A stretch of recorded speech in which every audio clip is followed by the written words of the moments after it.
You see, vulnerability has been defined as the quality or state of being exposed to the possibility of being attacked or harmed physically, emotionally, socially, environmentally, or even economically.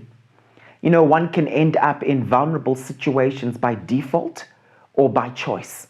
You can choose to make yourself vulnerable, or you can end up in a vulnerable situation by choice. In essence, vulnerability has to do with risk. It has to do with risk.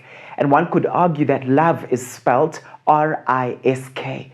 Love is risky business. Building community is risky business. When you make yourself vulnerable, you're placing yourself at risk. And when I talk about risk, I'm talking about the risk of being rejected, the risk of being misunderstood, the risk of being harmed emotionally, the risk of being harmed economically or physically. And many people are not willing to do this. That's why some people will choose not to get married. And they might say, I might get abused. I might have someone controlling my life, because marriage in itself is also a risk. There's lots of blessing in it, but there's also a lot of risk. Right? So this is why many people avoid this state of vulnerability. And what I've learned is that our behavior is often influenced by the avoidance of specific emotional states. Have you noticed that? Whenever we don't want to do something, right? Very often we're actually avoiding a particular feeling, a particular emotion that we've grown accustomed to, and we're saying, I don't want to go there anymore. Okay? Now, sadly, when we fail to make ourselves vulnerable, we also miss out on some of the greatest blessings of human relations. Think about it. You know, someone once said that vulnerability opens us up for both wounding and pleasure.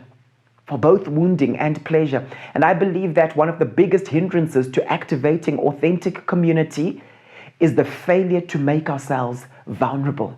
And I believe that vulnerability is often a choice. Making yourself vulnerable is often a choice.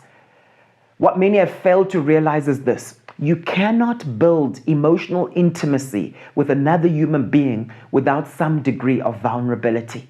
A lot of people desire emotional intimacy. They want to feel close, but they're constantly feeling lonely.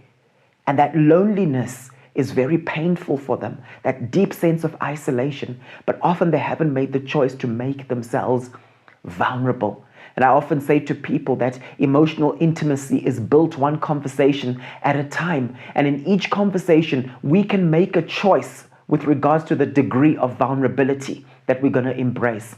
Emotional intimacy is actually a core pillar of relational trust. That sense of, I feel safe with you. Emotional intimacy, it's a core pillar of relational trust. And relational trust is the foundation of authentic community. You can't have authentic community if there's no relational trust. That sense of, I feel safe with you. I can just share whatever I want to share, and I know I'm not going to be victimized for it. I can share with you some of my personal things, and I know you're not going to spread rumors about me.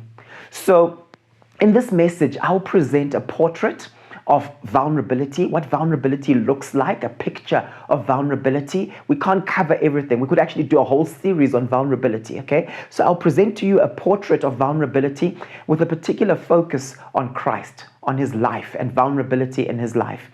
I'll also highlight some of the barriers to vulnerability. Why do people struggle with it? And then I will unpack the consequences of the lack of vulnerability and some of the benefits of vulnerability.